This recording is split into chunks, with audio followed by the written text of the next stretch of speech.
예, 안녕하십니까. 종합부문의 발표를 맡은 평가정책본부 정승재입니다. 종합부문의 타이틀은 석유화학, 건설, 저축은행, 부동산 신탁 등 취약업종 중심 신용등급 하향 우위 지속입니다. 종합부문에서는 레이팅 액션 트렌드, 신용등급 변동 요인 및 변동업체, 아웃룩 및 와치리스트 현황에 대해 설명드리겠습니다. 먼저 레이팅 액션 트렌드에 대해 말씀드리겠습니다. 25년 상반기 업다운 레이셔는 0.7배 수준으로 신용등급 하향 우위를 나타냈습니다. 업다운 레이셔는 신용등급 상향 업체 수와 하향 업체 수를 비율로 표시한 것으로 1배를 상회하면 상향 우위, 1배를 하회하면 하향 우위를 의미합니다. 최근 몇 년간의 신용등급 트렌드를 살펴보면 2019-20년에는 경기 저하 및 코로나19의 영향으로 업다운 레이셔가 1배를 크게 하회하였습니다. 그리고 21-22년에는 기업들의 실적 개선, 자본 확충 등에 힘입어 업다운 레이셔가 1배를 소폭 상회하며 등급 상향 기조로 전환되었습니다. 23년 이후로는 석유화학, 건설, 제2금융권의 실적 저하, 내수 부진 등이 나타나면서 업다운 레이셔가 1배를 크게 하회하며 재차 하향 우위를 나타냈습니다. 이러한 하향 우세 트렌드는 25년 상반기에도 지속되었습니다. 다만 일부 업종에서 업황 호조 등을 기반으로 신용 등급이 상향되면서 등급 하향 폭은 이전 대비 다소 완화된 모습을 보였습니다.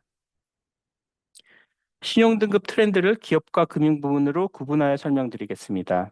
기업 부문의 경우 장단기 등급 및 전방 변동 기준 25년 상반기 업다운 레이셔는 0.68배로 24년과 유사한 수준을 기록하였습니다.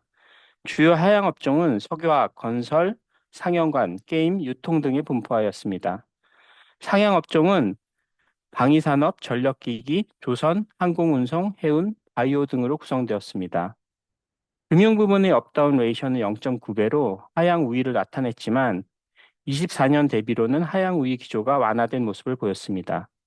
특히 지배주주 변경의 우호적 영향으로 인한 신용도 상향이 다수 발생한 점이 눈에 띄었습니다. 주요 하향 업종은 저축은행, 부동산 신탁, 보험 등이었고 상향 업종은 보험, NPL 등이었습니다. 보험업권의 경우 상향과 하향에 고르게 분포하였는데 신회계 및 자본제도 적용 이후 업체별 대응력에 따라 신용등급이 차별화되는 양상을 보였습니다.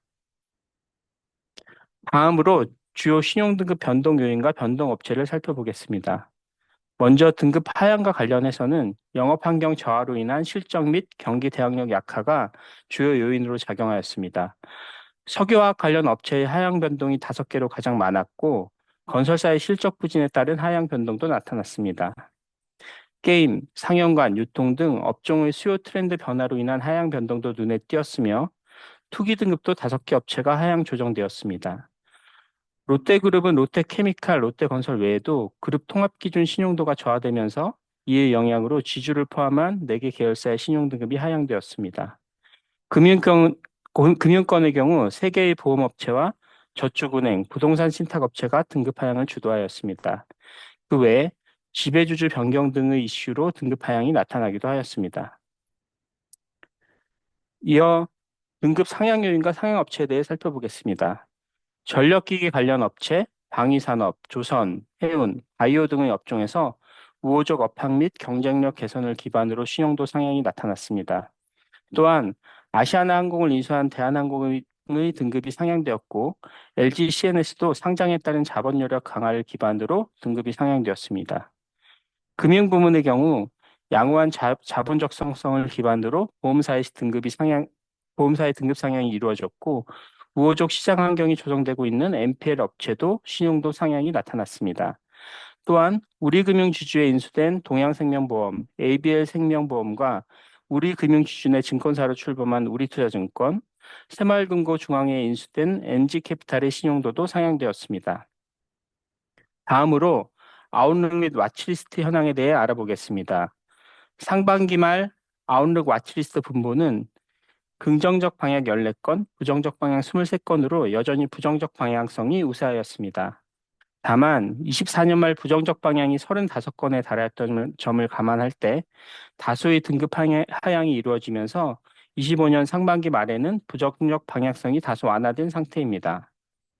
슬라이드 하단 가운데 그림을 통해 업종별 아웃룩 와치리스트 분포를 살펴보겠습니다.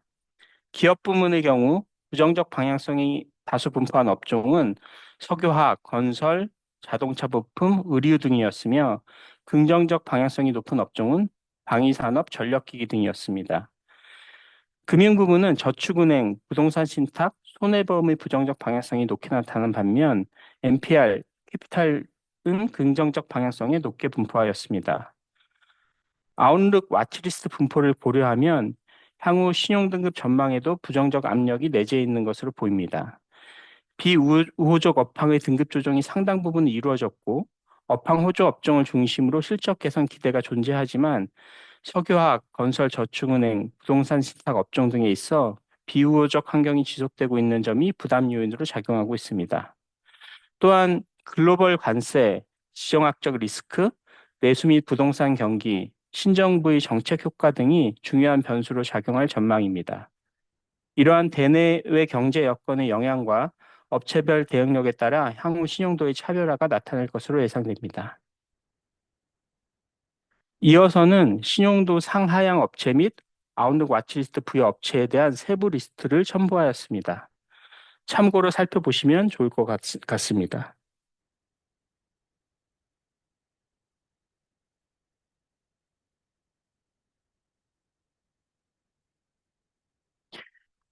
이상으로 정기평가 결과 및 산업별 전망 종합 발표를 마치도록 하겠습니다. 이상 정기평가 종합 리뷰를 마치고 이어지는 세션에서는 기업 부문 전망에 대해 좀 더 자세히 알아보도록 하겠습니다. 우선 기업평가본부 원종현 실장이 2025년 정기평가 결과 및 하반기 전망을 요약 발표드린 이후 석유화학, 건설, 정유, 조선, 철강, 유통, 자동차, 2차 전지 등 총 8개 산업별로 자세한 하반기 신용 전망을 말씀드리겠습니다. 네, 그럼 원종현 실장님 발표 부탁드립니다.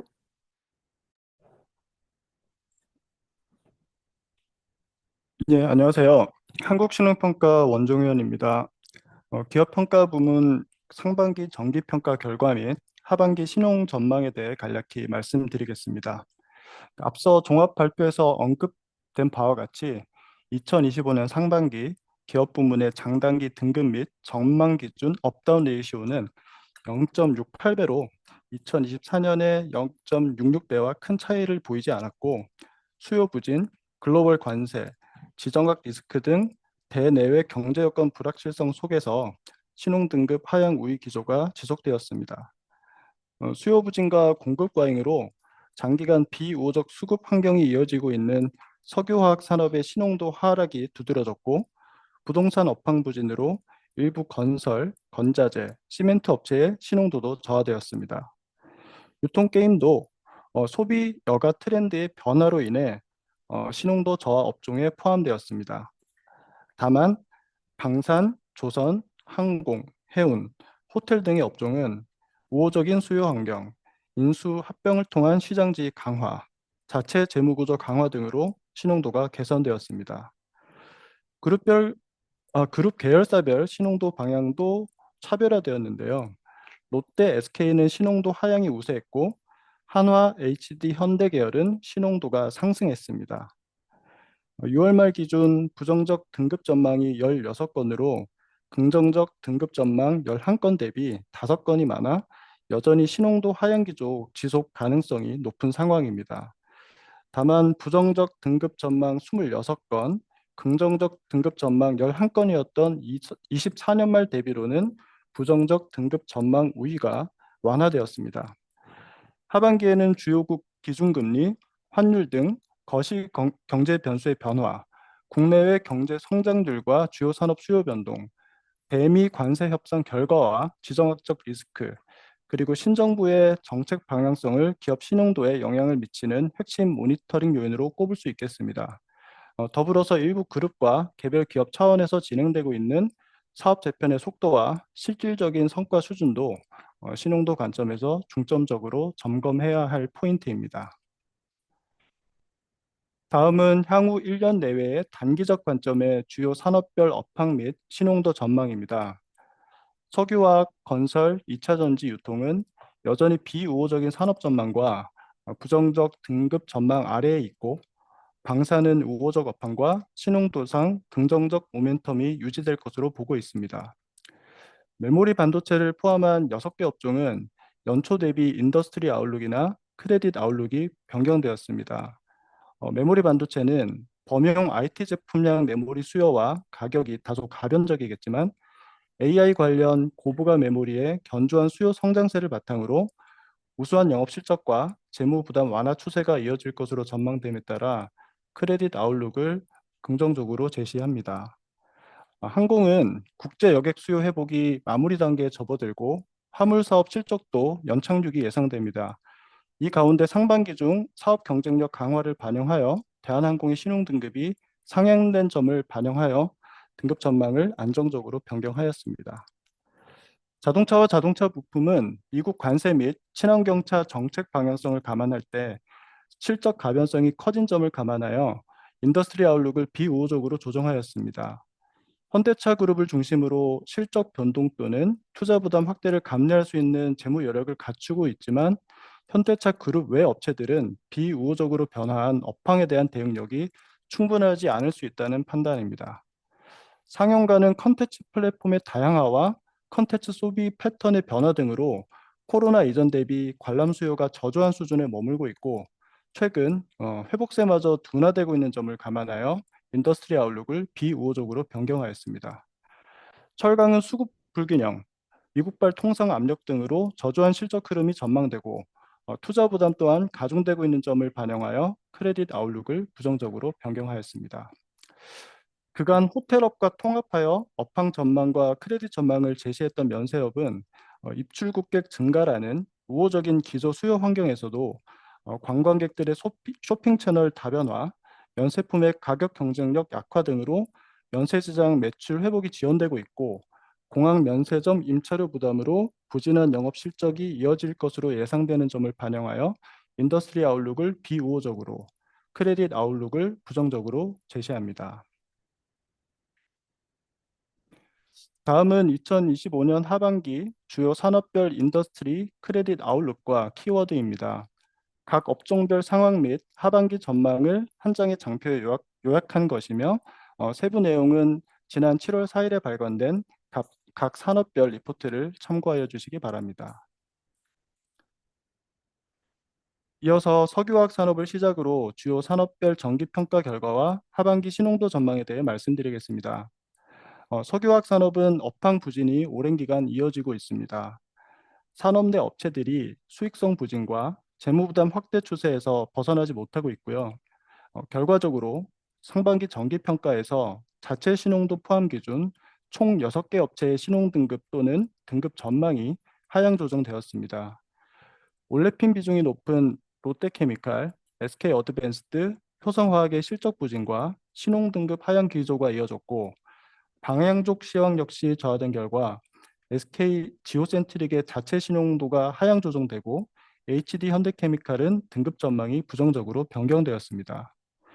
SKC의 경우에는 화학 사업과 비화학 사업인 동박의 실적 동반 부진, 확대된 재무 부담 등으로 인해 신용 등급이 하향 조정되었습니다. 다음은 산업 동향입니다. 중국의 대규모 증설로 인한 역내 공급 과잉 기조가 지속되고 있습니다. 에틸렌의 경우 2024년에는 일부 증설 계획이 차기로 이연되며 공급 증가폭이 전년 대비 축소되었지만, 수요 부진으로 인해 부진한 시황이 이어졌습니다. 왼쪽 그래프를 보시면 올레핀 계열의 대표 제품인 에틸렌, 프로필렌의 스프레드가 2022년 하반기부터 톤당 $200 수준에서 횡보하고 있는 것을 확인할 수 있습니다. 2022년부터 2023년까지 상대적으로 양호한 스프레드를 유지했던 방향족도 2024년 하반기부터 정제 마진 하락에 따른 유류 제품 제조용 투입 물량 감소로 시장 내 공급이 증가하여 수급이 저하되고 수익성이 약화되었습니다. 석유화학 업황 부진이 장기화됨에 따라 유럽과 일본을 중심으로 생산성이 낮은 일부 설비들의 폐쇄가 이루어지고 있으며, 국내 석유화학 업체들 또한 자산 매각, 설비 간 통합 검토 등이 본격화되고 있습니다. 다음은 최근 실적 동향입니다. 왼쪽 주요 수익성 지표 그래프를 보시면 2024년 상반기 합산 수익성은 손익분기점 수준에 머물렀고 하반기에는 합산 영업 적자로 전환하였습니다. 2025년 1분기에도 이익 창출 규모는 제한적인 수준에 머물렀습니다. 올레핀 제품을 주로 생산하는 롯데케미칼, 여천 NCC, SK어드밴스드, 효성화학은 공급 과잉 영향으로 2024년 영업 손실 규모가 2023년 대비 확대되었고 방향 쪽 제품 비중이 높은 SK 지오센트릭과 HD 현대케미칼은 유류 제품 블렌딩 수요 약화 등으로 수급이 저하되며 2024년에 영업 적자로 전환하였습니다. 다운스트림 비중이 높은 업체들도 전기차 수요 약세에 따른 2차 전지 셀 소재 사업의 수익성 저하 영향이 컸습니다. LG화학의 이익 창출력이 약화되었고 SKC는 2년 연속 영업 적자를 기록하였습니다. 석유화학 업체 전반의 영업 현금 창출력이 약화된 가운데 2차 전지 해외 설비 확장 등 사업 다변화를 위한 투자는 지속되며 산업 합산 재무 부담의 확대 추세가 이어졌습니다.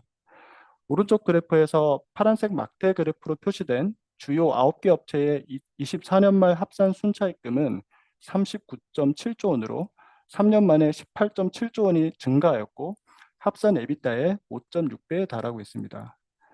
다만 일부 업체들의 비핵심 사업 및 자산 매각을 통한 투자 자금 충당이 이루어짐에 따라 LG화학의 종속 회사인 LG에너지솔루션을 제외할 경우 순차입금 증가 속도는 2024년부터 완화된 모습입니다. 마지막으로 산업 및 신용도 전망입니다. 2025년부터 27년까지 에틸렌 증설 물량이 재차 늘어날 것으로 예상되고 프로필렌도 중국 PDH 중심의 설비 증설이 지속될 것으로 보여 당분간 비우호적인 수급 환경이 이어질 전망입니다. 방향족도 설비 증설 물량은 크지 않은 편이지만 유류 제품 블렌딩용 수요 약화, 미국발 관세 리스크 등에 따른 전방 수요 둔화 가능성을 고려하면 수익성이 빠르게 회복되기는 어려울 것으로 예상합니다. 불황이 장기화되면서 신규 투자 축소, 비핵심 사업 및 자산 매각, 비효율 생산 라인 가동 중단, 유상 증자 등 여러 방식의 자구책이 선택 사항이 아닌 필수 과제로 떠오른 상황입니다. 업체별로 계획된 자구책이 원활히 진행되고 그 효과가 충분할 경우 신용도 하향 압력을 단기적으로 완화하는 요인이 될 수 있겠지만 비우호적인 업황으로 비우호적인 업황이 역설적으로 사업 매각, 설비 통폐합의 진행 속도와 금액적 효과를 제한할 수 있고 공급 과잉 수준을 충분히 완화할 수 있을 만큼 국내 설비 구조 조정이 빠르게 진행될 가능성도 현 시점에서는 크지 않아 보입니다. 이런 점을 종합적으로 고려할 때 석유화학 산업의 신홍도 전망은 여전히 부정적입니다. 본 슬라이드 하단에 업체별 모니터링 이슈를 간략히 정리하였으니 참고하여 주시기 바랍니다. 이상으로 석유화학 산업에 대한 발표를 마치겠습니다. 건설 정유산업 담당하는 홍석준 실장입니다. 우선 건설 말씀드리겠습니다. 건설은 금년 상반기에도 PF 보증이나 자체 차입 부담, 또 분양시적 부진, 수익성 저하 등을 반영해서 신용도 하향 기조가 지속되었습니다. 롯데건설 신용등급이 하향 조정되고 BS 한양은 회사채 등급 전망이 부정적으로 변경되었습니다. KCC 건설은 기존 부정적 등급 전망이 유지되었습니다. 롯데건설 등급 하락은 이제 과거 대비 PF 보증 규모는 줄어들었지만 자기 자본이나 보유 유동성 대비 여전히 과중한 PF 우발 채무 부담이 지속되고 있다는 점을 주로 반영했습니다. 또 2024년 분양을 개시한 그 일부 주택 현장에서 부진한 분양 실적을 보이고 있고 또 공사원가 상승 등으로 인해서 이익 창출력이 저하된 점도 등급 하락의 주요 원인이 되었습니다. BS 한양의 부정적 등급 전망은 계열 시행사업, 또 발전이나 LNG 터미널 같은 에너지 사업, 또 운전자금 관련한 자금 소요로 인해서 이 과거 대비 재무 부담이 크게 확대됐고요. 향후 재무구조 개선이나 주택사업 분양 성과에 대한 변동성이 예상되는 점을 고려하였습니다. KCC 건설은 저희가 이제 작년 6월에 회사채 등급 전망을 부정적으로 변경한 바가 있는데요. 대구, 광주 연장 미분양으로 인한 공사대금 회수 지연이나 PF 우발 채무 부담이 지속되고 있습니다. 그동안 분양 시적이 다소 개선되기는 했지만 추가적인 분양 시적 개선을 통한 공사대금 회수 수준, 또 PF 우발 채무 해소 가능성, 또 재무적인 대응력 등에 대해서 모니터링할 필요가 있는 것으로 판단하였습니다.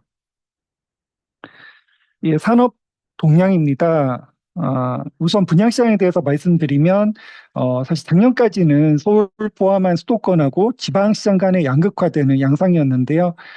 최근에는 평택, 이천 같은 이 수도권 외곽 지역 분양 여건이 저하가 되면서 최근에는 이제 서울하고 수도권 중심 지역은 호조, 또 지방하고 수도권 외곽 지역은 침체, 이렇게 분양시장이 좀 차별화되는 모습을 보이고 있습니다. 분양 경기 침체로 이 선별적인 분양 기조가 강화가 되고 이 수도권 미분양 물량이 일부 해소가 되면서 이 전국 미분양 주택 수는 금년 상반기에 이제 일부 감소하긴 했는데요. 다만 이제 악성 재고라고 할 수 있는 이 준공후 미분양은 5월 말 기준으로 이제 2.2만 호로 이제 증가세를 유지하고 있습니다. 특히 이제 장기간 이 수급 부진이 지속되고 있는 대구, 경북, 경남을 비롯해서 지방이 이 전체 물량의 80% 이상을 차지하고 있습니다. 건설사 PF 리스크도 축소되지는 못하고 있습니다. 당사 등급 보유 건설사 이 PF 보증 규모는 28조 원 수준에서 줄어들지 못하고 있는데요. 이 도급 사업 PF 보증 가운데 절반 가까이는 이 미착공 사업장이고 또 이제 본 PF 전환해서 착공이나 분양 현장들 중에서도 분양 시적이 저조한 현황들이 증가하고 있습니다. 또 과거에는 이제 건설사들이 이 브릿지론 PF 보증을 제공한 경우에는 향후 이제 본 PF 전환 과정에서 이 건설사들은 이제 책임 준공 약정만을 이제 제공하고 직접적인 PF 보증은 이제 해소되는 것이 일반적이었는데요.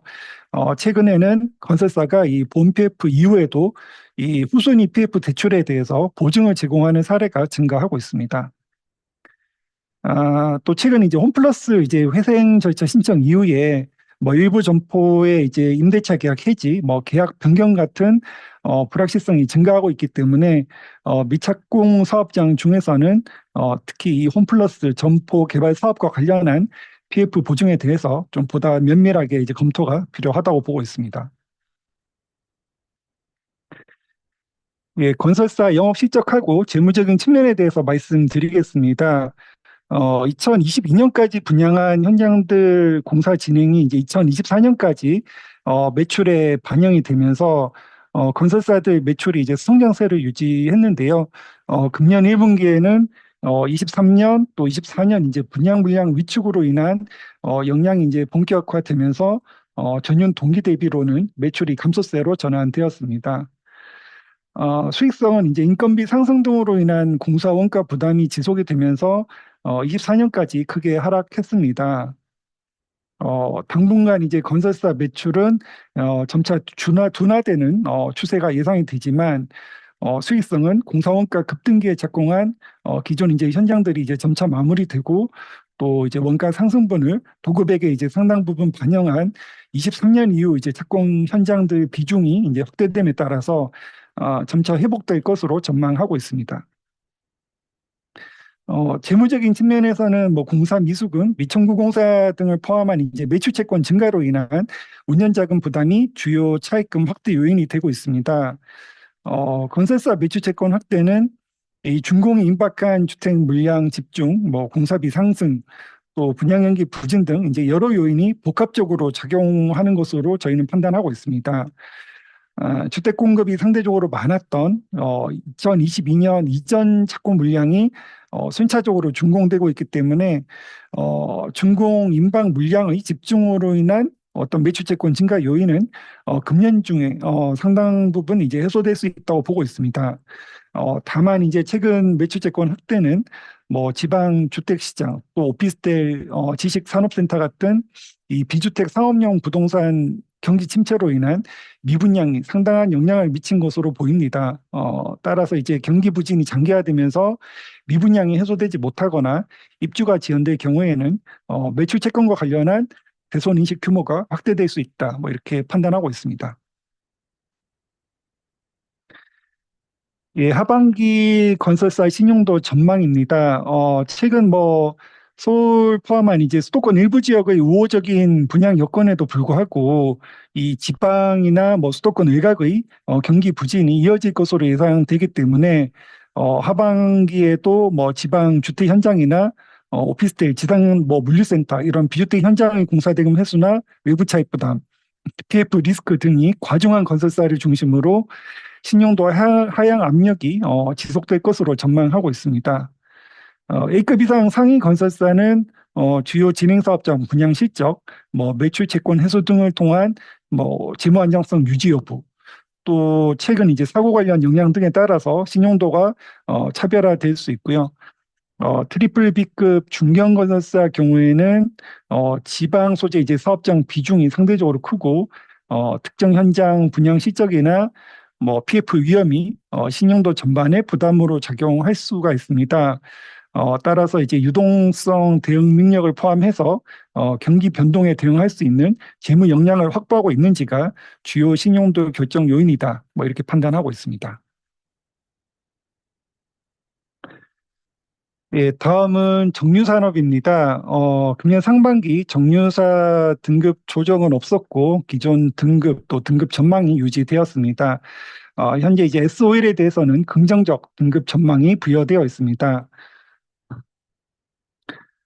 예, 정유산업 동향입니다.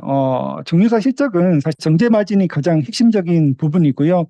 이 유가 변동에 따른 재고 시차 효과도 실적에 영향을 미치고 있습니다. 정제 마진은 석유 제품 수급 저하로 인해서 금년 1분기까지 손익 분기점 수준의 부진을 보였습니다. 다만 이제 2분기부터는 휘발유 제품 수요 개선, 또 정제 설비 공급 부담 완화 등에 힘입어서 정제 마진이 회복세를 보이고 있습니다. 유가는 이제 두바이 기준으로 이 지정학적 리스크에도 불구하고 오펙 플러스가 이제 감산량을 축소하면서 작년 하반기부터 하락세를 보이고 있습니다. 금년 하반기에도 이 신흥국 중심으로 일정 수준 석유 제품 수요 증가세가 이어질 것으로 보이고요. 정제 설비 공급 측면에서도 미국, 유럽 같은 선진국 이 노후 설비하고 또 경제성이 저하된 그 중국의 소형 정제설비 폐쇄 등으로 인해서 정제설비 캐파 부담이 감소할 것으로 예상되기 때문에 2분기 이후에 석유 제품 수급 여건이나 정제 마진 개선이 당분간 유지될 것으로 전망하고 있습니다. 이 SK이노베이션, GS칼텍스, S-오일, 현대오일뱅크 이 정유사사는 연결 합산 기준으로 24년 연간 2.5조 원, 또 올해 1분기 0.1조 원의 저조한 영업이익을 기록하였습니다. 윤활유 부분은 비교적 안정적인 이익 기조를 유지하였지만 정제 마진하고 유가 하락으로 인해서 정유 부분 실적이 크게 부진하였고요. 석유화학 부분은 올레핀 이외에 방향족 수급 여건도 저하가 되면서 실적에 부담이 되었습니다. 차입금은 비교적 큰 폭의 증가세를 유지하였습니다. 정유 부분 현금 창출력이 약화된 상황에서 SK이노베이션 배터리, 또 S-오일 그 샤인 석유화학 프로젝트, 현대오일뱅크 석유화학 쪽에 이제 공동기업 지분 인수가 차입금 증가의 주요 원인이 되었습니다. 예, 하반기 정유사 신용도 전망입니다. 정제 마진이 이제 양호한 수준으로 회복이 되면서 하반기에 이제 정유사 실적이 다소 개선될 수 있다라고 전망을 하고 있습니다. 다만 이제 그 석유화학 부분 부진이 지속될 것으로 보이고 또 주요 정유사 차입 부담이 이제 크게 확대됐기 때문에 과거 대비로는 정유사 신용도 부담이 증가한 것으로 판단하고 있습니다. 하반기 이후에 석유화학, 배터리 같은 신규 사업 이제 이익 창출력, 재고 시점이나 수준, 또 관련 이제 투자 부담의 통제 여부, 계열 또는 최대 주주 지원을 통한 재무 부담 완화 가능성 등을 검토해서 신용도에 반영할 예정입니다. 긍정적 등급 전망 유지하고 있는 S-오일 경우는 대규모 투자에도 최대 주주인 아람코와의 전략적, 재무적 연계성이 이제 강화되고 있는데요. 정유 비롯해서 주요 사업 업황이나 실적이 개선되고 또 신규 투자 관련한 이제 재무 부담을 뭐 안정적으로 통제할 수 있다고 하면 등급 상향 가능성은 뭐 여전히 있다라고 판단하고 있습니다. 다만 이제 주력 사업의 이제 현금 창출이 뭐 기존 예상 대비 부진하다던가 뭐 거의 9조 원이 투입되는 이 샤인 프로젝트 투자 성과에 대한 불확실성이 이제 지속된다고 하면 기존 등급 하에서 등급 전망이 안정적으로 변경될 수 있습니다. SK이노베이션은 배터리 사업이 재무구조 전반에 미치는 영향이나 비중이 크게 확대됐습니다. 하반기 이후 계열 차원의 추가적인 지원이나 사업 구조 재편이 예상이 되고요. 상당 기간 배터리 사업의 안정화라든지 뭐 적정 이익 창출이 어렵다고 판단이 된다면 SK 오온 신용도하고 연계해서 이노베이션 등급 하향 압력도 증가할 수가 있습니다. 이상 건설 정유산업 말씀드렸습니다. 예, 안녕하세요. 조선과 철강 산업을 담당하고 있는 안희준 실장입니다. 먼저 조선업 정기평가 결과를 말씀드리겠습니다. HD현대중공업은 수주잔고의 확충과 성과 상승에 따른 실적 개선이 지속되고 있는 점을 반영해서 신용등급을 A 긍정적에서 A 플러스 안정적으로 상향하였습니다. 다음으로 조선업 동향을 살펴보면 2021년부터 업황 개선으로 글로벌 발주량이 크게 증가하였고 신조성과도 역시 가파르게 상승하였습니다. 그런데 올해 들어서는 5월 누적 발주량이 전년 같은 기간에 비해서 조금 감소하였습니다. 최근 4년간 대규모 발주의 기조 효과도 있었고 미국 트럼프 정부의 출범에 따른 선주들의 관망세가 글로벌 선박 발주량에 영향을 미친 것으로 보입니다. 신조선가도 작년까지 상승세를 보이다가 올해 들어서는 소폭 하락하였습니다. 일단 발주가 둔화된 것이 그 주요 원인이고 작년부터 중국에서 캐파를 확정한 것도 신조선가에 영향을 미치고 있는 것으로 보입니다. 그러나 현 수준의 신조선가는 과거에 비해 상당히 높은 수준이기 때문에 아직까지 우려할 만한 사항은 아니라고 보고 있습니다. 중국과의 경쟁은 더욱 심화되고 있습니다. 2022년 이후에 중국의 수주 점유율이 크게 확대됐고 친환경 선박에서도 중국과의 경쟁이 심화되고 있습니다. 그렇지만 기회 요인도 있습니다. 미국의 경우 중국의 해국력 증강에 대응해서 조선업 파트너가 필요한 상황인데요. 그 자체적으로 조선 인프라가 부족하기 때문에 함정 MRO 사업의 아웃소싱을 추진하고 있고 미국 조선소의 경쟁력을 강화하기 위한 정책을 실행할 가능성도 높다고 보고 있습니다. 또한 올해 10월부터 중국산 선박과 중국 선사에 대해 입항 수수료 부과도 예정되어 있습니다. 따라서 국내 조선사가 미국 함정 MRO 사업에 진출하거나 미국의 중국 제재로 상선 수주 기회가 확대될 수 있다는 점은 긍정적인 부분으로 보고 있습니다. 주요 조선사의 실적을 보시면 2022년 하반기부터 수익성 개선세를 이어가고 있습니다.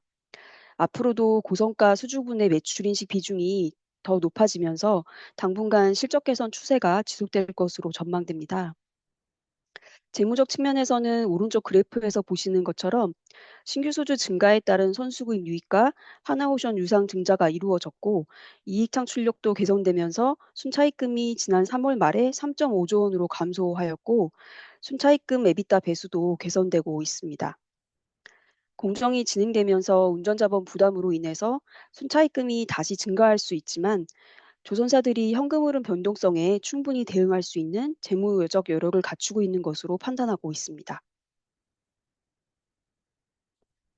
올해 들어서 신규 수주가 조금 감소하고 성과도 하락세로 전환되었지만 꾸준한 친환경 선박 수요를 감안하면 주요 조선사들이 양호한 수준의 수주 잔고를 유지하는 데에는 큰 무리가 없을 전망입니다.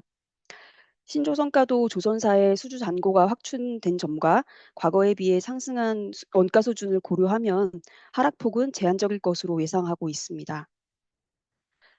실적 측면에서는 고성가 수주 물량의 매출 인식이 늘어나고 고정비 부담이 완화되면서 이익 창출력 개선세를 지속할 것으로 전망하고 있습니다. 따라서 조선업체의 신용도 전망은 긍정적입니다. 주요 모니터링 사항으로는 우선 원활한 공정 진행과 생산성 향상을 통해서 이익 창출력 개선세를 지속하는지 점검할 예정입니다. 그리고 친환경 선박 시장에서 중국과의 경쟁이 심화되고 있는 상황인데요. 국내 조선사들이 약 70%의 수주 점유율을 차지하고 있는 LNG 선에서 우수한 수주 경쟁력을 유지하면서 암모니아, 수소와 같은 차세대 친환경 선박 시장을 선점하는 것이 필요합니다. 미국의 조선업 정책이 국내 조선사에 미치는 영향에 대해서도 지켜볼 필요가 있는데요. 중국산 선박과 중국 선사에 대한 입항 수수료 부과로 국내 조선사가 반사 이익을 얻을 수 있을지, 그리고 미국 함정 MRO 사업 진출로 유의미한 수준의 매출이 발생하는지도 모니터링할 예정입니다. 환율도 조선사 실적에 적지 않은 영향을 미치고 있는데요. 올해 2분기 들어서 달러가 이전에 비해 약세를 보이고 있습니다. 주요 조선사들은 환 노출 금액의 상당 부분을 해지하고 있지만 달러 환율 하락세가 지속된다면 실적 개선 속도를 둔화시킬 수도 있기 때문에 향후 환율 추이에 대해서도 모니터링할 예정입니다. 다음으로 철강 산업 말씀드리겠습니다. 이번 정기평가에서는 주요 철강 업체들의 신용 등급과 등급 전망을 모두 유지하였습니다. 업체 전반적으로 부정적 업황으로 인해서 실적 부진이 지속되었지만 현재 등급 수준에 부합하는 재무 안정성이 유지되고 있는 점을 반영하였습니다. 다음으로 철강 산업 동향을 살펴보겠습니다. 왼편에 있는 표를 보시면 작년에 큰 폭으로 감소했던 철강 내수가 올해도 역성장 기조를 이어갈 것으로 전망되고 있습니다. 국내 건설 경기가 저하된 상태인데다가 제조업 경기도 미국 통상 압력의 영향으로 부진한 흐름을 이어갈 것으로 예상되기 때문입니다. 중국 철강의 수출 공세로 인한 공급 과잉도 지속되고 있습니다. 하반기에 중국 정부 주도로 감산에 들어갈 가능성이 또다시 제기되고 있지만 중국 철강 소비를 상당 부분 차지하는 부동산 경기는 여전히 회복되지 못하고 있는 상황입니다. 여기에 미국이 강도 높은 관세 정책을 실행하면서 철강 수출 환경도 불확실성이 높아졌습니다. 이러한 상황은 원자재가와 철강제 가격에 반영되고 있습니다. 오른편에 원자재와 철강제 가격 추이를 보시면 2022년 하반기부터 장기간 약세가 이어지고 있습니다. 특히 국내 건설 경기에 크게 영향을 받고 있는 철근 가격이 크게 하락하였고 후파는 지난 4월에 중국산 제품에 대한 반덤핑 관세가 부과된 이후에도 가격이 반등하지 못하고 있습니다. 다음으로 철강 산업의 실적에 대해서 말씀을 드리면 왼쪽 그래프에서 보시는 것처럼 2024년 이후 수급 불균형이 심화되면서 주요 철강사들은 저조한 수익성이 지속되고 있습니다. 작년 4분기에는 일회성 비용이 더해지면서 이익 감소폭이 더욱 컸습니다. 올해 1분기는 전분기에 비해서는 수익성이 개선되긴 했지만 작년 1분기에 비해서는 수익성이 하락했습니다. 재무 안정성 측면에서 보면 전반적으로 순차입금이 증가하고 있습니다. 이익이 감소한 데다가 대부분 업체들의 투자 부담이 늘어났기 때문입니다. 하지만 운전자산 회수와 비핵심 자산 매각이 이루어지면서 순차입금 증가폭은 그렇게 크진 않았습니다. 순차입금 EBITDA 배수도 상승하고 있지만 작년에 1.8배, 올해 1분기에 2배 수준으로 전반적인 재무지표는 여전히 우수한 수준을 유지하고 있습니다. 경제 성장이 둔화된 국내외 경기 상황을 고려할 때 당분간 철강 수요는 부진한 흐름을 이어갈 것으로 예상하고 있습니다. 하반기 중국 철강 산업의 감산 가능성과 국내 무역위원회의 수입 규제로 공급 부담이 다소 완화될 여지는 있지만 수요가 회복되지 않는다면 철강 업황의 개선 여력은 크지 않아 보입니다. 특히 하반기부터는 미국 관세가 본격적으로 철강사 실적에 영향을 미칠 것이기 때문에 국내 철강사들의 수익성은 약세가 지속될 것으로 전망됩니다. 재무적 측면에서는 해외 투자와 ESG 대응에 따른 투자 확대 기조가 유지되면서 재무 부담이 확대될 것으로 보입니다. 이러한 점을 감안할 때 철강 산업의 신용도 전망은 부정적입니다. 주요 모니터링 사항으로는 무엇보다도 미국 관세의 현실화 수준과 업체별 실적 영향에 대해서 점검할 예정이고 중국의 경기 상황과 정부 정책 효과로 철강 소비가 조금은 회복될 수 있을지 모니터링할 예정입니다. 주요 업체별 모니터링 사항에 대해서 간략하게 말씀을 드리면 현대제철은 건설 경기의 영향을 크게 받고 있는 봉형강 사업의 수익성 추이와 미국 상공정 투자에 따른 재무적 영향을 모니터링할 예정이고, 세아베스틸은 판매 믹스 전략을 바탕으로 이익 창출력의 회복 수준과 통상임금과 관련된 현금 유출 규모를, 그리고 세아차원 특수강은 해외 지분 투자에 따른 재무 부담을 중요하게 살펴볼 예정입니다. 그리고 세아제강은 미국 관세 부과로 에너지강 수출 실적이 얼마나 영향을 받는지, 그리고 이에 대한 대응 전략이 주요 점검 사항입니다. 이상으로 조선과 철강산업 발표를 마치겠습니다. 네, 안녕하세요. 유통, 자동차, 2차 전지 산업을 담당하고 있는 성호재입니다. 먼저 상반기 유통산업 정기평가 결과부터 말씀드리겠습니다.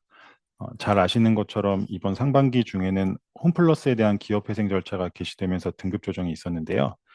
이익 창출력 약화와 과중한 재무 부담이 지속되는 점 등을 고려해서 2월 27일자로 홈플러스의 단기 신용 등급을 A3 마이너스로 하향 조정한 이후 홈플러스가 회생 절차 개시 신청을 하고 법원이 개시 결정을 내림에 따라 신용 등급을 D로 하향 조정하였습니다. 이어서 유통산업 동향에 대해 간략히 말씀드리면 업종 전반의 영업 여건은 작년에 이어 올해도 좋지 않은 모습입니다. 침체된 국내 유통 수요는 좀처럼 활력을 찾지 못하고 있고 오프라인 채널 간 경쟁 범위가 넓어지면서 경쟁 강도가 더욱 높아지고 있습니다.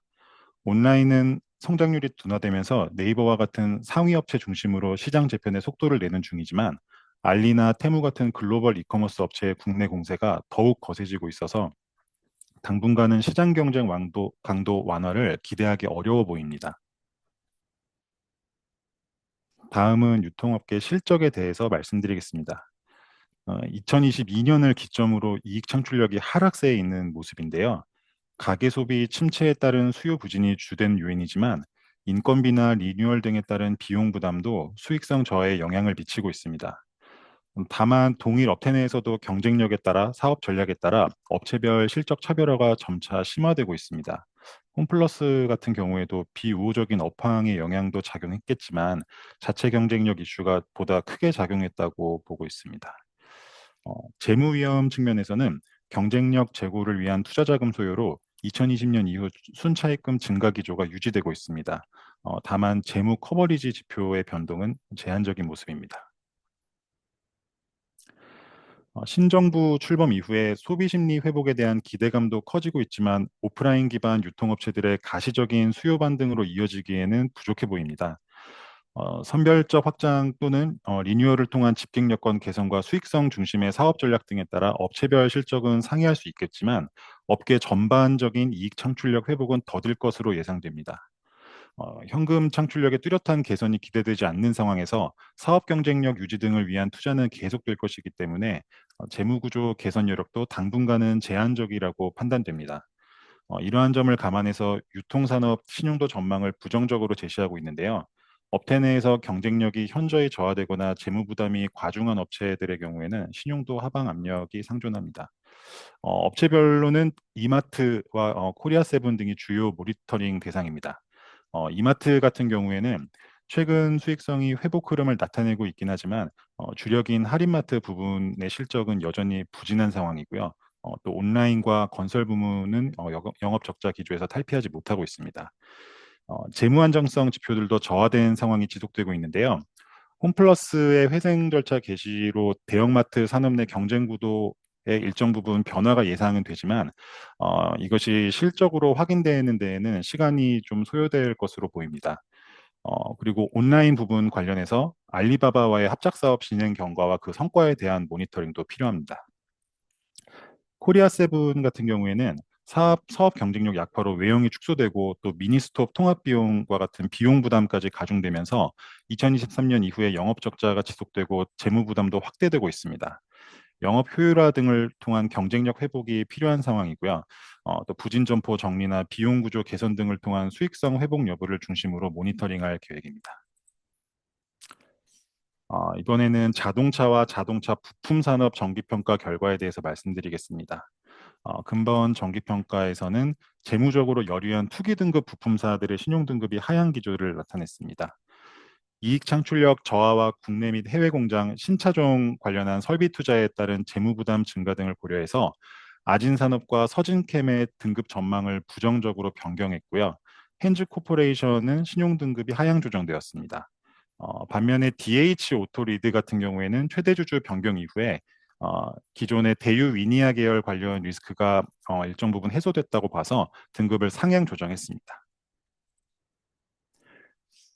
이제 자동차 산업 동향입니다.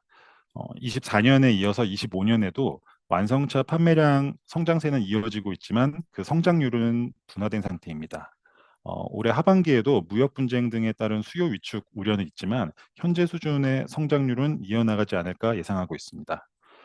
전기차 같은 경우에는 최근 중저가형 신차들이 출시되고 있고 또 기저효과에 힘입어서 성장세를 회복하는 모습입니다만 주요 국가들의 정책 변동성과 여전히 부족한 인프라 등을 감안하면 중국 외 지역에서의 성장폭은 크지 않을 전망입니다. 오른쪽 그래프는 주요 글로벌 완성차 업체들의 시장 점유율인데요. 현대차, 기아가 다각화된 지역 포트폴리오 또 다양한 파워트레인 대응력을 토대로 시장 점유율 3위를 유지하고 있습니다. 최근에 비아디를 비롯한 중국 업체들이 가파르게 성장하면서 기존 상위 업체들의 시장 점유율이 소폭 하락하는 추세인데요. 현대차와 기아는 중국 시장에 대한 의존도가 아무래도 다른 업체들에 비해서는 낮은 편이기 때문에 상대적으로 점유율을 안정적으로 지켜내고 있습니다. 다음은 완성차 업체들의 최근 실적입니다. 24년에는 판매 인센티브 증가와 판매 보증 충당 부채 전입 영향으로 이익률이 소폭 감소했지만 여전히 글로벌 경쟁 업체들 대비해서는 우수한 수익성을 유지했고요. 올해 1분기에도 달러 강세 등에 힘입어서 양호한 실적을 나타내고 있습니다. 다만 미국 시장의 품목별 관세 25% 영향이 4월부터 반영되기 때문에 2분기 이후에 실적이 더 중요하다고 볼 수 있겠습니다. 재무 안정성 측면에서는 현대차, 기아가 여전히 불확실성에 대비한 충분한 순현금 규모를 유지하고 있는 걸로 나타나고 있는데요. 특히 기아 같은 경우에는 뛰어난 실적 흐름이 계속되면서 미래사업 투자나 주주 환원 같은 자금 소요가 지속되고 있지만 순현금 규모가 계속해서 증가하는 모습입니다. 근데 반면 부품사들 같은 경우에는 완성차 업체의 실적 호조가 판매량 증가보다는 판매 가격 상승에 기인하고 있다 보니까 전방 산업의 실적 개선 수혜가 기대만큼은 크지 않습니다. 여기에 전동화 부품 관련 선투자를 확대한 업체들 같은 경우에는 기술 개발을 위한 연구 개발 비용 부담이 높고 또 규모의 경제가 아직 달성되지 않으면서 수익성 측면에서 부담으로 작용하고 있습니다. 우측 그래프를 보시면은 부품업체 차입금 규모는 전동화 전환이나 신차종 대응 등에 따른 캐펙스 투자로 인해서 지속적으로 증가하는 추세입니다. 앞으로도 전동화 전략이나 미래사업 대응을 위한 연구개발이나 추가적인 시설 투자 등의 자금 소요가 확대될 걸로 예상되는데요. 다만 순차입금 커버리지 지표는 2.5배 정도 수준을 유지를 하면서 현금 창출력 대비 재무 부담은 통제 가능한 수준으로 보고 있습니다. 올해 하반기 자동차 산업의 가장 큰 이슈는 아무래도 미국 관세일 텐데요. 아시다시피 미국 정부는 2025년 4월과 5월부터 자동차와 핵심 부품에 대해서 관세를 부과하고 있습니다. 현대차와 기아 매출의 약 40% 정도가 미국에서 발생하고 있는 만큼 국내 자동차 산업에 미칠 영향은 매우 클 것으로 예상이 됩니다. 완성차 업체들은 뛰어난 이익 창출력을 바탕으로 관세 영향을 어느 정도 흡수 가능할 걸로 보이는데요. 단기적으로는 인센티브 축소, 또 장기적으로는 미국에서의 생산 확대를 바탕으로 관세 영향을 최소화할 것으로 보입니다. 반면 상대적으로 가격 협상력이 여리한 부품 업체들의 경우에는 완성차 업체가 관세 부담을 전가하면 수익성에 미치는 부정적인 영향이 더 클 수 있습니다. 아직은 관세 협상이 진행 중인 만큼 최종적인 결과가 나와야 정확한 파급력을 파악할 수 있을 것 같습니다. 하반기 완성차 업체들의 신용 전망은 우수한 사업 안정성과 재무 구조가 유지될 것으로 보여 등급 전망은 안정적이고요. 부품사들도 현대차 그룹을 중심으로 대체로 양호한 재무 안정성을 유지하고 있는 점을 감안해서 신용도 전망은 안정적인 상황입니다. 다만 일부 부품사 같은 경우에는 투자 확대로 재무 부담이 커지고 있어서 우려가 되는데요. 주요 모니터링 업체는 한온 시스템입니다. 친환경 부품 선제적 투자에 따른 고정비 부담이나 일회성 비용으로 저조한 실적이 이어지면서 자체적으로 재무 구조 개선이 쉽지 않은 상황인데요. 그래도 올해 1월에 최대 주주가 한국 타이어 앤 테크놀로지로 변경되면서 사업적 재무적 시너지가 기대됩니다. 또 최대 주주 변경 과정에서 6천억 원 규모의 유상 증자도 있었는데요. 추가적인 재무적 지원이 이어지는지도 지켜봐야겠습니다. 다음으로는 2차 전지에 대해서 말씀드리겠습니다. 전기차, 캐즘 등 전방 수요 회복이 지연되면서 2차 전지 업체들의 실적 부진이 지속되고 있습니다. 국내 업체들의 주요 시장인 미국과 유럽에서 친환경 정책 수정으로 전기차 전환의 속도 조절이 예상되는 만큼 단기간 내 실적 반전은 쉽지 않을 전망입니다. 근본 전기평가에서는 동박업체인 SK 넥실리스를 보유하고 있는 SKC의 신용 등급을 하향 조정하였습니다. SKC는 화학 부분뿐만 아니라 2차 전지 소재 사업도 부진이 지속되면서 이익 창출력이 약화되었고 그룹의 지원에도 불구하고 대규모 투자로 재무 부담이 확대되면서 신용 등급을 하향 조정하였습니다. 2차 전지 산업 동향에 대해서 살펴보면 올해 5월까지 전기차용 배터리 사용량은 약 400기가와트시로 전년 대비 39% 정도 성장했습니다. 중국의 견조한 전기차 판매량에 힘입어 배터리 사용량 성장률이 회복하는 추세입니다. 다만 국내 배터리셀 3사는 중국 외 지역을 주력으로 하는 한국, 유럽, 미국의 완성차 OEM을 주요 고객으로 확보하고 있고 또 중국 배터리 업체들이 가격 경쟁력을 바탕으로 중국 시장 밖에서의 점유율을 확대하면서 전년 동기 대비 사용량 성장률이 10.1%에 그쳤습니다. 이에 따라 국내 업체들의 글로벌 시장 점유율은 2025년 5월 누적 기준으로 17.4%인데요. 전년 동기 대비 4.5%포인트 하락하는 등 고전을 면치 못하고 있습니다. 광물 가격의 하락 지속도 판매 가격과 보유 재고 평가 손실에 영향을 끼칠 것으로 보입니다. 2차 전지 업체들은 리튬을 포함한 주요 광물 가격에 판매 가격이 연동되어 있어 광물 가격 하락 시에는 역래깅 효과로 스프레드 축소가 발생하는데요. 25년 1분기에는 리튬 가격이 안정화된 것으로 보였지만 5월 평균 가격이 전분기 대비 15% 하락하는 등 4월 이후에 재차 하락세를 보이고 있습니다. 소재 업체들 같은 경우에는 기존에 보유하고 있던 재고 자산의 가치가 하락하면서 평가 손실이 발생할 가능성도 존재합니다. 이제 실적에 대해서 살펴볼 텐데요. 배터리 셀 업체들은 주요 시장인 미국, 유럽의 전기차 수요 성장 둔화로 가동률이 하락하면서 2024년 합산 기준으로 영업 적자를 기록했습니다만 AMPC 수혜 수준에 따라서 업체별 실적은 차별화되는 모습입니다. LG 에너지 솔루션 같은 경우에는 AMPC를 바탕으로 양호한 실적이 지속되고 있는데요. 최근 발표된 2분기 실적에서도 약 5천억 원의 AMPC 수혜에 힘입어서 수익성 개선세가 이어지는 모습입니다. 반면에 SK온 같은 경우에는 수요 부진에 따른 가동률 하락과 이에 따른 고정비 부담 증가로 인해서 배터리 사업의 영업 적자가 지속되고 있습니다. 재무 위험 측면에서는 설비 확장 투자가 지속되면서 차입 규모가 가파르게 상승하였고 커버리지 지표도 크게 저하된 상태입니다. 조인트 벤처 파트너로부터의 자본 확충이나 유상증자와 같은 추가적인 자금 조달 이외에도 전방 수요 조정에 따른 신규 공장 투자 속도 조절, 또 경상 투자 축소 등을 통해서 재무 부담 확대를 통제하겠다는 계획입니다만 미국 중심으로 생산 시설 투자가 계속되고 있기 때문에 추가적인 차입 부담이 발생할 수 있습니다. 배터리 셀 업체와 소재 업체 간 실적 격차도 확대되는 모습인데요. 아무래도 셀 업체들 같은 경우에는 미국 생산 설비 가동 확대에 힘입어서 AMPC가 실적을 일부 보완해주고 있지만 소재 업체들은 이러한 수익성 방어 요소가 빈약하고 밸류 체인상 후방에 위치하고 있는 만큼 실적 가변성이 크게 나타나고 있습니다. 여기에다가 광물 가격 하락에 따른 재고자산 평가 손실까지 발생하면서 소재 업체들의 합산 영업 실적은 2023년 4분기 이후에 적자가 계속되고 있습니다. 소재 업체들은 진행 중인 생산시설 투자가 크지는 않아서 차입 규모 증가폭이 작은 편이지만 에비타 기준으로도 적자가 지속되고 있어서 자체적인 현금 창출력 회복이 동반되지 않으면 당분간 재무 구조 개선은 쉽지 않을 것으로 보입니다. 2차 전지 업황은 올 하반기에도 크게 개선되기는 어려울 것으로 예상됩니다. 미국, 유럽의 전기차 캐즘이 이어지는 가운데 중국 업체들과의 경쟁 강도는 심화되고 있고요. 또 중국의 2차 전지 업체들은 유럽과 남미에서 생산 시설을 가동하면서 중국 외 시장에서의 점유율도 계속 확대해 나갈 것으로 보입니다. 한편 국내 업체들의 주요 시장인 미국에서 그 트럼프 정부의 감세 법안 원 빅 뷰티풀 빅 액트가 통과되었는데요. 당초에 이제 하원 안에서는 AMPC 혜택 기간이 축소되는 그런 내용이 포함되어 있었지만 최종적으로는 이제 제외되었습니다. 그래서 이 점은 굉장히 다행이라고 볼 수가 있겠습니다만 미국 전기차 수요 확대에 기여를 했던 세액공제 혜택이 올해 9월로 조기 종료되면서 향후 미국 내 전기차 수요 둔화가 예상됩니다.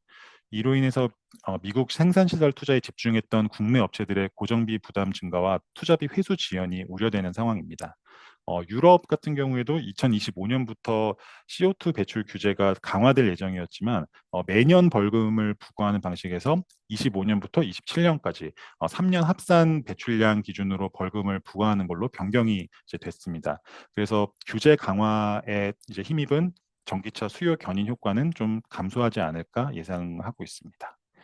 어, 전방 수요 회복의 지연과 과중한 재무 부담을 감안했을 때 2차 전지 산업의 신용도 전망은 부정적으로 유지를 합니다. 특히 AMPC와 같은 실적 방어 요인이 빈약하고 전방 업체의 재고 조정 영향이 더 크게 작용하는 소재 업체들 같은 경우에는 신용도 하방 압력이 가중될 것으로 보이는데요. 대부분의 업체가 적자를 이어오고 있기 때문에 실적 추이와 더불어서 자본성 자금 조달 규모와 이에 따른 재무 안정성 통제 수준 등에 대한 모니터링을 강화할 예정입니다. 또 그룹 차원의 지원을 기대할 수 있는 업체 같은 경우에는 그룹의 지원 방안 역시 중요한 고려 사항입니다.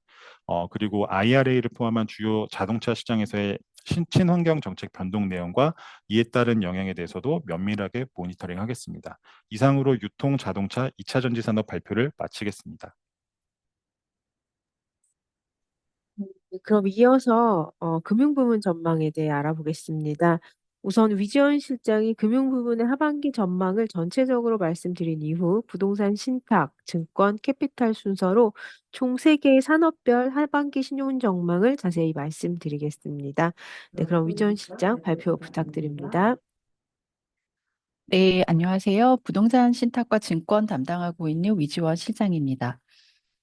금융 부문 역시 크레딧 저하세가 지속됐습니다. 다만 전년과 비교하면 하향 기조가 완화됐고 또 PF 리스크 영향도 줄어드는 과정에 있다는 특징을 보였습니다.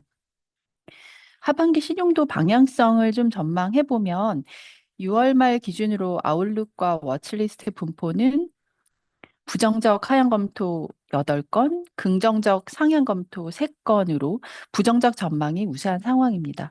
부정적 하향 검토 8건 중 5건은 PF 리스크가 높은 부동산 신탁, 저축은행에서 나타났는데요. PF 부담이 관리 가능한 수준까지 경감된 증권 캐피탈과 달리 저축은행의 경우 상대적으로 취약한 PF 사업성과 가계 부문으로까지 확대된 연체율 상승으로 여전히 건전성 부담에서 벗어나지 못하고 있습니다. 부동산 신탁 역시 통상 대주금융기관에 비해 EOD 발생이 후행하는 특성을 보이기 때문에 앞으로도 실적 악화가 계속 예상되는 상황입니다. 부정적 하향 검토 중에는 보험사도 2건 포함되어 있는데요. 신제도에 대한 대응력 약화가 나타난 상황에서 향후의 금리 인하 기조를 감안할 때 일부 중소형사에서 부담이 존재하고 있습니다. 하반기 신용도 방향성에는 크게 2가지 요소가 중요할 것으로 보입니다. 우선 아직 남아있는 부동산 PF 부담과 가계부채 리스크입니다. PF의 큰 불은 꺼진 상황이지만 구조조정의 사각지대에 놓인 본 PF 관련 부담, 그리고 기존 부지 자산의 정리 지연의 문제는 여전히 남아있고, 따라서 PF 외의 사업이 탄탄하지 못한 업종이나 업체들에서 적어도 올해까지는 부담으로 남아있을 것으로 전망됩니다. 기존에 취급된 본 PF 만기가 대부분 올해 도래하기 때문입니다. 가계신용대출 건전성 지표 역시 상승 곡선이 이어지고 있습니다. 제2금융권뿐 아니라 은행에서도 가계신용대출 연체율이 아직까지 상승하고 있는 등 아직은 금리 하락에 따른 건전성 개선 효과가 나타나지 못하고 있습니다. 특히 2023년 들어서 가계신용대출이 PF 사업을 대체하는 비즈니스로 여겨지면서 2013년 이후 갑자기 취급됐던 개인신용대출에서 부실률이 상당히 높은데요. 이 영향이 대출 만기까지 남아 있을 것으로 보입니다. 이런 위험에 대응해서 살펴봐야 할 부분은 금리와 정부의 정책 효과입니다. 금리가 가장 중요할 텐데요. 인하 기조를 보이는 금리 또 유동성 공급 영향으로 연체율에는 어느 정도 긍정적 영향이 예상됩니다. 다만 고금리 지속 시기가 상당히 길었고 금리 상승 폭도 컸기 때문에 건전성에 반영되는 속도는 생각보다 더 완만하게 나타날 것으로 예상합니다.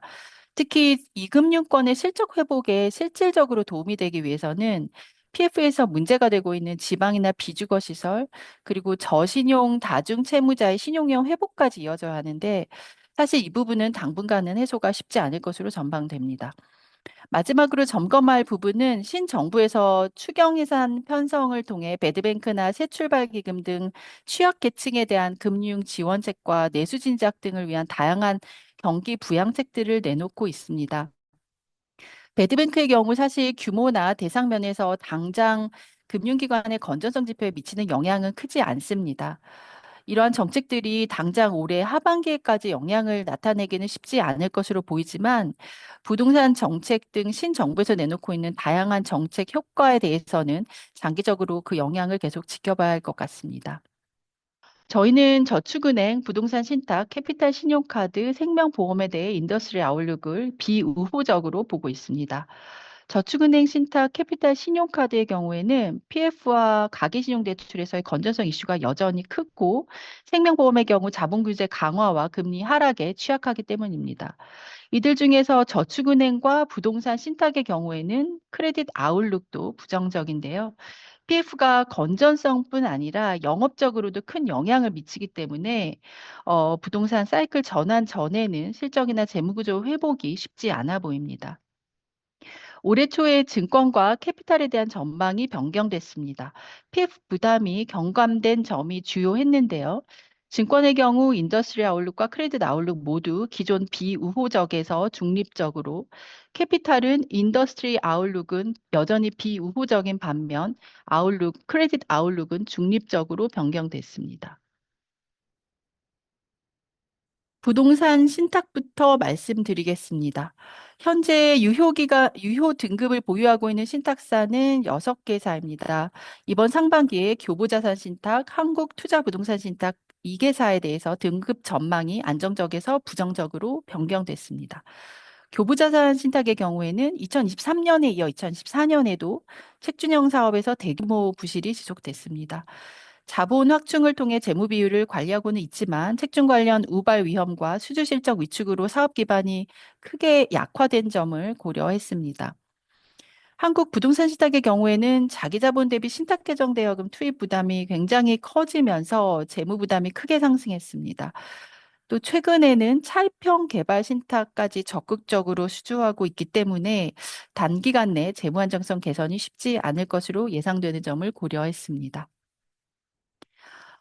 실적 간단히 말씀드리겠습니다. 부동산 신탁사들의 경우 책준형 사업장 부실은 2023년부터 지속되는 상황이고 또 부실에 대한 충당금 적립도 상당히 미흡합니다. 또 신규 수주 실적이 크게 위축된 점을 종합하면 단기간 내 유의미한 실적 회복을 기대하기는 어려울 것으로 전망합니다. 유상증자나 신종자본증권 발행 등을 통해 자본을 확충하고는 있지만 재무 안정성 지표도 저하세가 지속되고 있어 모니터링이 필요한 상황입니다.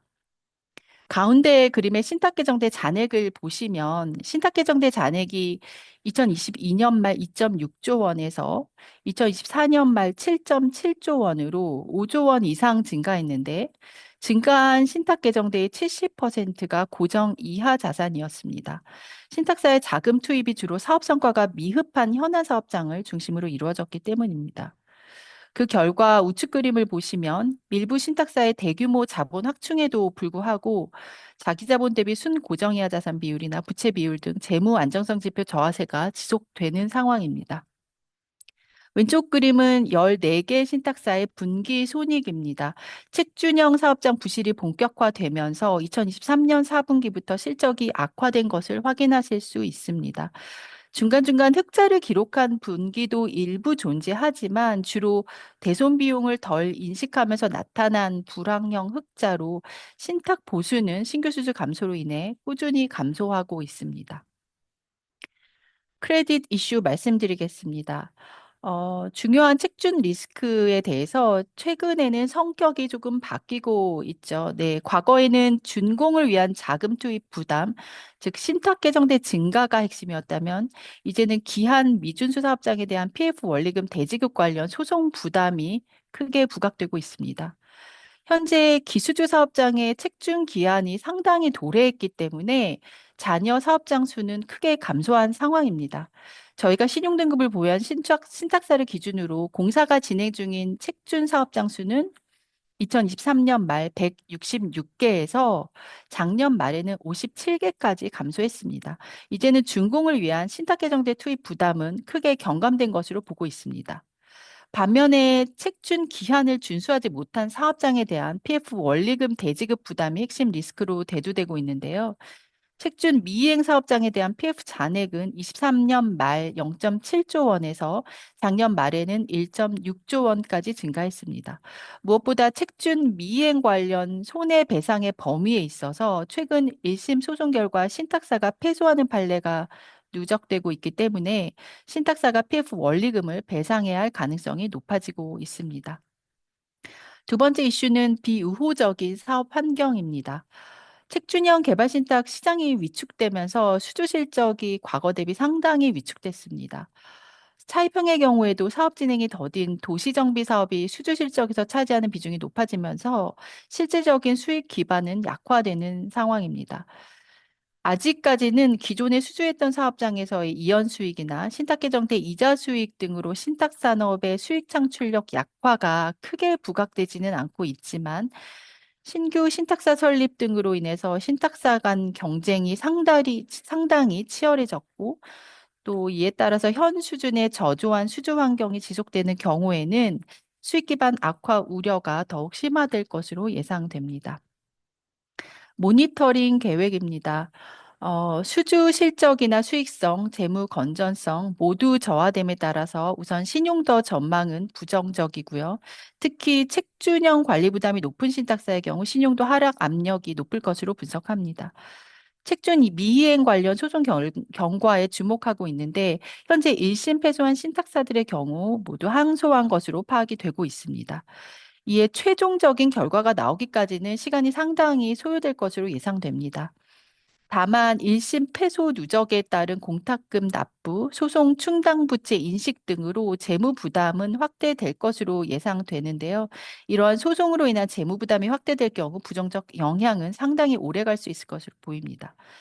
사업 환경 개선 여부는 보다 중장기적인 모니터링 요소입니다. 수주 감소에 따른 수익원 부재는 신탁산업 전반의 문제로 개발 신탁 시장의 회복 여부, 신규 수익원 창출 여부에 주목하고 있습니다.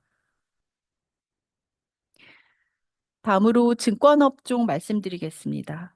상반기 등급 변동은 한 건 있었습니다. 우리투자증권의 단기 등급이 A1으로 상향되었습니다. 증권 업종으로 전환된 이후 대출 감소와 유가증권 증가 등을 통해서 자산부채의 구조적 매칭이 진행되고 있고 한국증권금융 한도 등을 통한 유동성 대응력의 구조적 우위가 인정되기 때문입니다. 대형사는 투자 중개와 운용 부문 실적이 개선되면서 우수한 실적을 보였습니다. 특히 2024년의 경우 해외 증시 호조에 따른 수혜로 투자 중개 부문 실적이 크게 증가했고 또 금리 하락에 따라서 채권 평가 이익도 크게 좋아졌습니다. IB 부분 역시 PF 채무 보증이나 인수 및 주선 수수료 수익이 2023년 대비 한 10% 정도 증가했고 무엇보다 PF나 해외 자산에서의 손실 인식이 크게 줄면서 서서히 회복하는 모습을 보였습니다. 그리고 올해 들어서까지도 상반기까지 유사한 흐름이 이어지고 있습니다. 2분기 들어 국내 증시가 강한 상승을 보이면서 하반기에도 완화적 통화 정책과 자본시장 활성화 노력에 따라 긍정적 효과가 예상됩니다. IB 부분의 경우에는 국내 PF나 해외 부동산 관련 손실 이슈에서 벗어나면서 전통 IB 등 다양한 수익원을 통해 이익 회복세가 이어질 것으로 예상합니다. 다만 운용 부문의 경우에는 1분기 금리가 하락세를 보이다가 5월 이후에는 다소 상승세를 보이기도 했기 때문에 하반기 이후 운용이익 증가폭은 상반기 대비로는 다소 제한될 가능성이 있어 보입니다. 반면 중소형사의 경우 아직은 회복이 지연되는 모습을 보이고 있습니다. IB 부문의 경우 신규 비즈니스가 크지 않아서 수수료 수익이 회복되지 못하고 있고 반면에 PF 대손 부담은 계속 높아지고 있기 때문입니다. 다만 2025년 들어 운용 부문 실적이 크게 개선됐기 때문에 올해 수익성은 대체로 양호하게 나타날 것으로 기대되지만 여전히 대형사와의 실적 격차는 확대될 것으로 예상됩니다. 가장 큰 요인은 수익원이 마땅치 않다는 점입니다. 최근에 대형사인 삼성, 키움, 신한투자증권의 경우 발행 어음 인가 신청을 하는 등 초대형 IB 증권사의 적극적인 영업이 예상되고 있습니다. 특히 국내 증시 상승으로 일부 중형사의 경우에는 이에 따른 수혜를 향유하고 있지만 단기간 내 수익원 다변화가 쉽지 않은 소형사의 경우에는 오히려 운용 부문 실적 의존도가 상승하게 되면서 향후 실적에 대한 변동성이 높아진 모습입니다. 크레딧 이슈 말씀드리겠습니다. 비부동산 영업 기반 차이에 따른 실적 차별화가 더 뚜렷해질 것으로 예상됩니다. 부동산 경기 양극화와 부실 PF 정리 과정이 지속되면서 IB 외에 다양한 사업 포트폴리오를 갖추고 있는지, 해당 부문에서의 경쟁력이 있는지가 향후 실적 방향에 큰 영향을 미칠 것으로 보입니다. 한편 증권업의 자산 건전성 지표는 부실 PF 정리 과정에서 저하세가 지속되어 왔는데요. 그렇지만 브릿지론의 경우에는 매분기 사업성 평가가 진행되면서 손실 반영 수준은 상당 부분 제고되었습니다. 앞서 말씀드린 것처럼 본 PF 익스포저를 중심으로 또 서울과 비서울, 아파트와 비아파트의 부동산 시장 양극화가 지속되기 때문에 추가적인 건전성 저하 가능성이 존재하는 점이 부담입니다. 하반기에 만기 도래 예정인 비수도권 비주거 본 PF 익스포저가 많고 비부동산 포트폴리오가 취약한 업체들의 경우 올해에도 대손 부담이 여전히 나타날 것으로 예상합니다. 하반기 신용도 전망입니다. 건전성 지표의 추가적인 저하 압력이 완화되면서 대체로 신용도는 안정적으로 유지될 전망입니다. 증권의 경우 올해 초 인더스트리 아웃룩을 발표한 것에 비해서는 다소 긍정적인 요소가 부각되고 있습니다. 금리 완화 기조 속에 늘어난 유동성과 상법 개정 등을 통한 자본시장 내 역할 강화 등이 대체로 긍정적으로 작용할 것으로 기대됩니다. 증권사 영업순수익의 약 3, 40%를 차지하는 투자증계 부문의 실적 증가가 예상되고 PF 대손 부담이 완화되면서 IB의 실적 회복도 지속될 것으로 보입니다. 운용 부문은 하반기 추가 금리 인하 시 실적 증가가 예상되지만 최근 장기 금리 상승으로 인해서 운용 이익 증가폭은 다소 제한될 것으로 예상됩니다. 특히 2025년에는 IB 부분에서 단순히 PF 대손 부담에서 벗어나는 것을 넘어서 자본시장 활성화를 위한 환경이 조성됨에 따라서 증권사의 역할이 확대될 것으로 기대됩니다. 자본력을 앞세운 초대형 IB는 시장 지위를 더욱 강화할 가능성이 있고 이에 따라 중소형 증권사의 수익 기반은 상대적으로 저하될 수 있습니다. 예를 들어 해외 증시 브로커리지 경쟁력, 해외 투자 접근성, 부동산 PF 취급 여력 등이 영향을 받을 수 있겠습니다. PF 시장 악화로 시행이 지연되고 있는 PF 관련 제도 강화 영향이나 종투사 NCR 제도 개선 등 규제 변화 영향도 지속적으로 모니터링할 계획입니다. 모니터링 업체의 경우에는 SK증권은 증권담보대출에서의 추가 부실 가능성, 순위 사채를 통한 자본 비율 대응이 지속됨에 따라 앞으로도 자본력이 잘 관리될 수 있을지가 중요하겠습니다. 대형사인 메리츠와 대신증권의 경우에는 국내의 PF와 대체 투자 등 고위험 자산 비중이 상당히 높게 지속되고 있는데요. 이에 따라서 건전성과 자본 적정성이 저하되고 있습니다. 위험 자산 확대 속도 조절 등이 필요한 상황이고요. 이로 인한 실질적인 건전성과 자본력 관리 수준을 모니터링하고 있습니다. 이상 부동산 신탁과 증권 발표 마치겠습니다.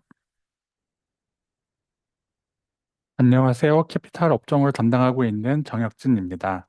2025년 상반기 캐피탈 산업의 신용등급 변동 현황에 대해 말씀드리겠습니다. 먼저 상반기 동안 총 4개 캐피탈사의 등급 또는 전망의 변동이 있었습니다. 이 중 3개사는 등급 또는 전망이 상향 조정되었고 1개사는 하향 조정되었습니다.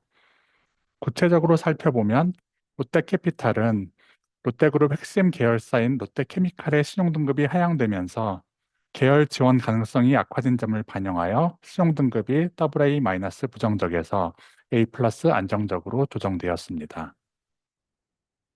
MG캐피탈은 최대 주주가 변경되면서 새마을금고중앙회의 지원 가능성이 반영됐고 유상증자에 따른 재무 안정성 개선에 시장주의 재고 및 포트폴리오 위험 완화 전망이 더해지면서 A- 부정적에서 A 안정적으로 신용등급이 상향되었습니다. 케이카 캐피탈은 모회사인 케이카와의 안정적인 영업 연계를 기반으로 부실 발생률이 감소했고 리스크 관리와 유동성 대응력도 개선되었습니다. 이에 등급 전망이 BBB 안정적에서 BBB 긍정적으로 상향 조정되었습니다. 반면 에코캐피탈은 기업보험 신용등급이 A3에서 A3-로 하락했습니다. 위험자산 비중이 커지면서 사업 안정성이 떨어지고 실적의 변동성이 커진 점이 반영된 결과입니다. 이어 캐피탈 업종의 최근 실적에 대해 설명드리겠습니다. 부진한 업황으로 인해 자산 건전성 하락세는 지속되고 있지만 2024년에 부동산 PF 관련 충당금 적립이 강화된 이후에는 2025년 1분기부터 수익성이 다소 회복되고 있는 모습입니다. 먼저 수익성을 살펴보면 조달 비용 상승과 높은 대손 부담으로 인해 2024년까지는 하락 추세가 지속되었습니다. 특히 2024년 하반기에 부동산 PF 정리가 본격화되면서 부동산 자산 비중이 큰 A급 이하 캐피탈사들의 수익성이 큰 폭으로 하락하였습니다. 하지만 2025년 1분기부터는 대손 비용과 투자금융 손실이 감소하면서 수익성이 개선되고 있습니다.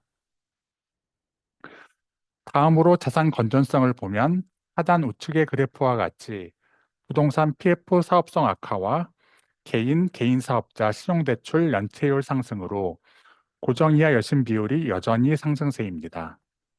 특히 A급 이하 캐피탈사들의 지표 악화가 더 가파른 편입니다. 이번에는 하반기 캐피탈 산업에서 주요 크레딧 이슈인 부동산 PF에 대해 말씀드리겠습니다. 금융당국의 PF 건전성 강화 정책과 각사의 구조조정 노력으로 부동산 PF 익스포저는 확연히 줄었습니다. 하단 좌측 그래프를 보시면 AA급과 A급 이하 캐피탈사 모두 자기 자본 대비 PF 비중이 크게 감소했습니다. AA급은 24년 1분기 말 81%에서 25년 1분기 말 56%로 A급 이하는 104%에서 78%로 양적 부담이 축소되었습니다. 특히 눈에 띄는 건 브릿지론 축소폭입니다. 본 PF보다 브릿지론을 중심으로 구조조정이 진행되었습니다. 하지만 양적 리스크가 줄었음에도 불구하고 여전히 건전성 지표는 부진합니다. 이유는 부동산 경기 부진이 장기화되고 있기 때문입니다. 서울 수도권과는 다르게 비수도권이나 주거의 물건의 분양 경기는 여전히 좋지 않습니다.